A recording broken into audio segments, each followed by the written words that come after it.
Woman goes to work and discovers something bizarre. Her son dead for 9 years appeared on the side of the road. She couldn't believe her eyes. How could there be such a resemblance in the world?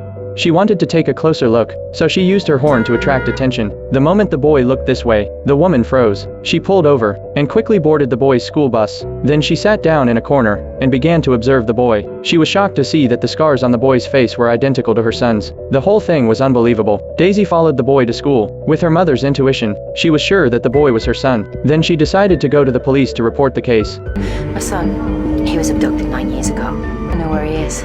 The police immediately took out the files from 9 years ago. They recounted the results of their investigation. No body was found at the scene. There was no trace of third-party intervention. The conclusion was that the boy had accidentally drowned and his body had been washed away. Daisy stared at the police with a determined look and said, "Do you think I wouldn't recognize my own child?"